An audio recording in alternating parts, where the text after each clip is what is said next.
Jumpa lagi di channel K3, Koki Keluarga Kita. Tempatnya berbagi resep standar, berbagi tips, dan berbagi keterampilan praktis. Sekarang memasak jadi lebih mudah karena sudah ada lebih dari 250 resep standar di channel ini. Mau bikin apa hari ini? Tinggal cari resepnya, lalu ikuti langkah-langkahnya. Dengan resep standar, maka siapa saja bisa membuat masakan sehari-hari, camilan, makanan tradisional, ataupun minuman yang segar. Untuk hasil terbaik, jangan lupa selalu gunakan seperangkat alat ukur kita, yaitu timbangan, sendok ukur, dan gelas ukur. Kali ini, saya ingin membagikan resep standar cara membuat sus kering yang rasanya gurih, renyah, dan garing sampai ke dalam. Untuk menghasilkan sus kering yang garing, renyah, memang dibutuhkan kesabaran dan telaten karena ini membutuhkan waktu yang cukup lama untuk proses pemanggangannya. Nah, bagaimana cara membuat sus kering yang rasanya gurih, renyah, dan garing sampai ke dalam seperti ini? Simak tutorialnya. Bahannya 100 gram tepung terigu protein sedang. Saya menggunakan merek ini, bisa juga menggunakan merek lain.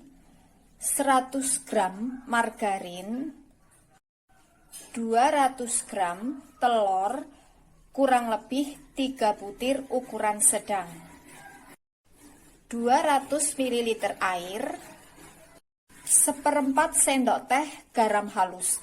Ini saya menggunakan garam halus biasa ya. Kalau misalkan kita menggunakan garam halus yang kering seperti merek Revina, maka kurangi ukurannya supaya tidak asin. Gunakan sendok ukur seperti ini supaya nanti bisa pas ukurannya. 1/4 sendok teh penyedap rasa, 1/4 sendok teh baking powder double acting. Saya menggunakan merek ini ya. Bisa juga menggunakan merek lain, yang penting double acting. Langkah pertama, campur margarin, air, garam halus, dan penyedap rasanya. Lalu ini kita rebus sampai betul-betul mendidih. Kemudian campur tepung terigu dan baking powdernya ya. Ini kita aduk sampai tercampur rata.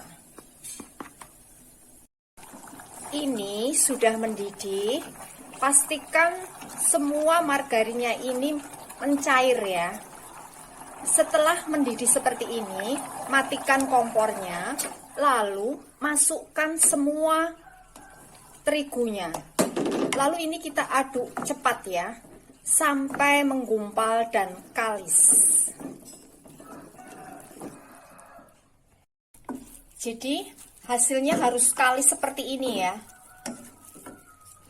Kemudian ini kita pindahkan ke wadah lain ya, karena nanti akan kita campur dengan telurnya. Selagi masih panas, ini kita kocok sampai uapnya agak berkurang ya. Kemudian masukkan sedikit demi sedikit telurnya, sambil terus kita kocok sampai tercampur rata.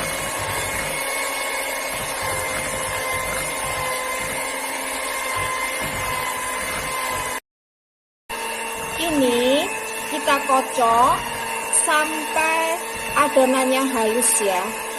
Jadi memasukkan telurnya ini harus sedikit demi sedikit sambil terus dikocok ya. Jadi jangan langsung semuanya supaya nanti adonannya ini bisa halus.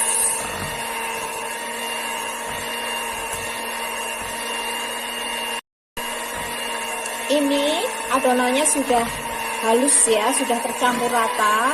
Lalu kita matikan mixernya. Langkah berikutnya, adonan kita cetak. Untuk mencetaknya, saya menggunakan contong plastik dan spet seperti ini ya. Ini lubangnya kurang lebih 1 cm. Kalau misalkan kita tidak punya spet seperti ini juga nggak masalah ya. Kita bisa menggunakan contong plastik yang ujungnya kita lubangi kurang lebih 1 cm. Adonannya kita masukkan ke dalam contongnya ya. Lalu adonan kita cetak langsung di atas loyang yang sudah kita olesi dengan margarin ya. Bentuknya boleh bulat, boleh juga panjang ya. Ini nanti akan saya cetak panjang-panjang supaya cepat selesainya. Jadi saya cetak lebarnya 1 cm dan panjangnya kurang lebih 3 cm ya. Jangan terlalu besar ya, karena ini nanti akan mengembang.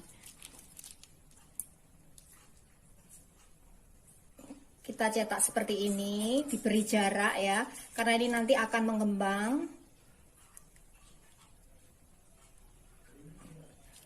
Kurang lebih jaraknya 3 cm ya.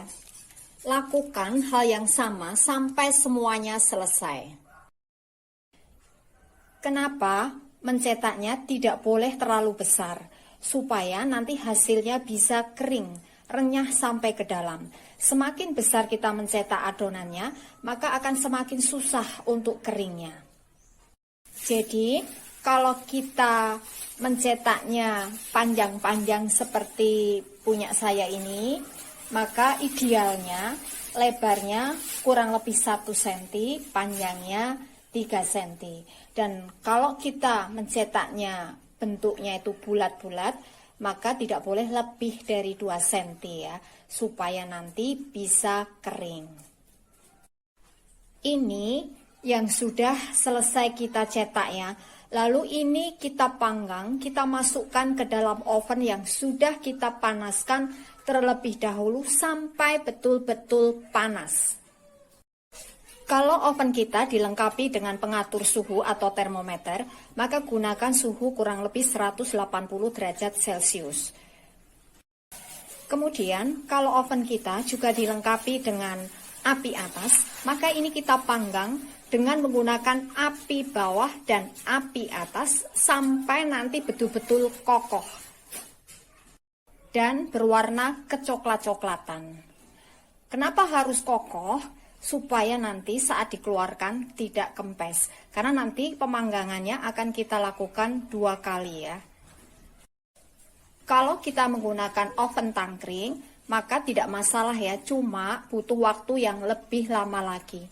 Tapi kuncinya, oven harus betul-betul panas, supaya adonannya bisa mengembang dengan baik, dan jangan dibuka-buka selama kita panggang. Nah, ini hasilnya yang setengah kering atau setengah matang ya. Jadi walaupun ini dikeluarkan dari ovennya, tetap tidak kempis ya, karena sudah kokoh dan berwarna kecoklat-coklatan. Ini kita biarkan dingin dulu. Sementara itu kita panggang sisa adonan yang lain.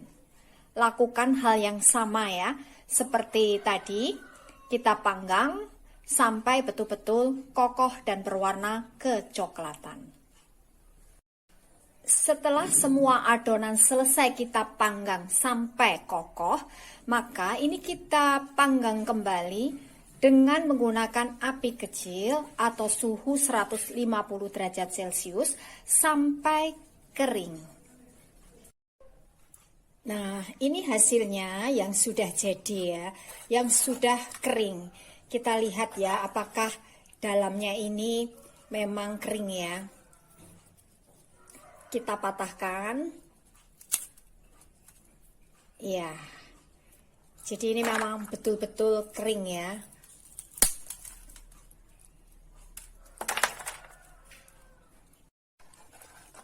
Jadi ini hasilnya betul-betul kering sampai ke dalam ya. Renyah sekali dan rasanya juga gurih.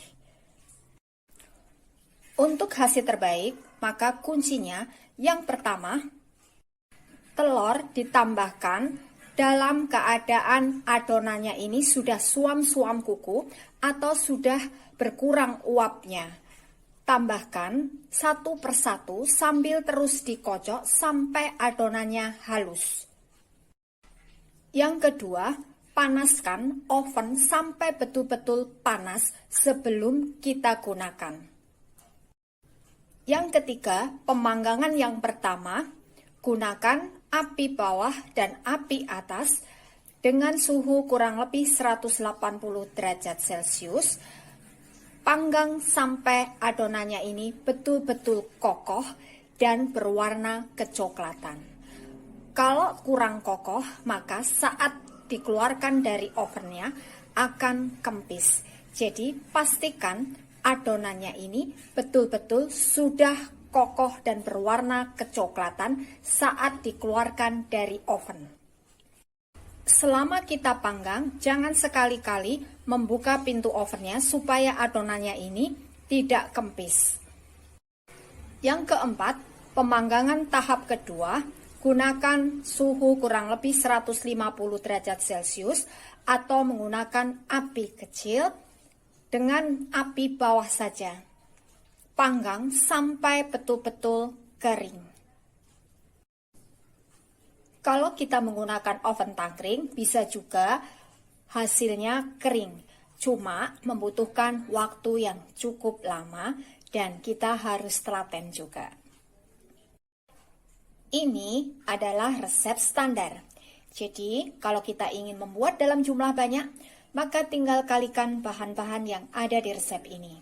Dengan resep standar, maka siapa saja bisa membuat sus kering yang rasanya gurih, renyah, garing sampai ke dalam. Terima kasih telah menonton video ini.